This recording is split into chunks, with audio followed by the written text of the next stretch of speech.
ఒక అత్తగారు మన జ్యోతిషాలయాన్ని ఆశ్రయించారు. ఆవిడకి ఏదో సమస్య ఉందంట, అది ఏంటి అనేది విందాము. విని ఆవిడకి మనం పరిష్కారం చూపించగలమేమో చూద్దాం. సరే, పెళ్ళయి 6 నెలలు అయింది అంటున్నారు. మీ కోడలు మీ కొడుకుతో పాటు ఎవరెవరు ఉంటున్నారు? నేను, మా అతను, మా కొడుకు, కోళ్ళు, మేము నలుగురు ఉంటున్నాం. మీరు నలుగురు ఉంటున్నారు. మీరు ఎప్పుడు మీ అబ్బాయి దగ్గరే ఉంటారా? ఈ ఆషాఢ మాసంకి వచ్చారా? ఎప్పుడో అబ్బాయి దగ్గరే ఉంటాం. అంటే మీది ఉమ్మడి కుటుంబం. అయితే మన శాస్త్రం ఆషాఢ మాసం గురించి తెలియజేసిన విషయం ఏంటంటే, ఆషాఢానికి ముందుగా వివాహం జరిగినటువంటి నూతన వధూవరులు ఎవరైతే ఉంటారో వాళ్ళిద్దరూ ఆషాఢంలో కలిసి ఉండకూడదు, అత్తగారింట్లో కోడలు ఉండకూడదు అని చెప్పారు.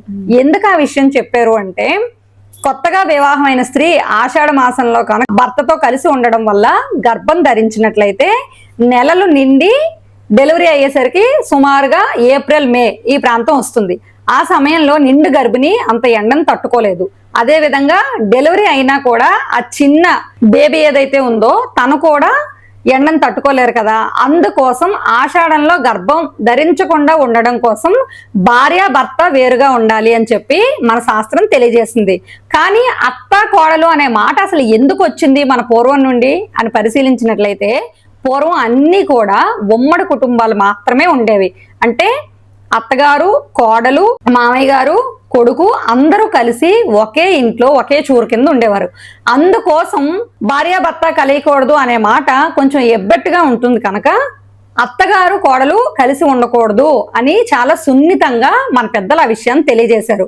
కానీ ఇప్పుడు ఏంటంటే అదే మాటను పట్టుకొని దాన్ని వేరే విధంగా అన్వయించుకుంటూ అత్తగారితో ఉండకూడదు, భార్యాభర్త కలిసి ఉండొచ్చు అని చెప్పేసి చాలా మంది ప్రవర్తిస్తున్నారు. కానీ మన శాస్త్రం తెలియజేసిన విషయం అది కాదు. కొత్త కోడళ్ళు వచ్చేటటువంటి మొదటి ఆషాఢ మాసంలో వాళ్ళు చక్కగా వాళ్ళ పుట్టింటిలో ఉండడం అనేది నూతన వధువు యొక్క ఆరోగ్యానికి కూడా మంచి చేకూర్చేటటువంటి విషయం. అందుకే మన పెద్దలు ఈ విషయాన్ని తెలియజేశారు.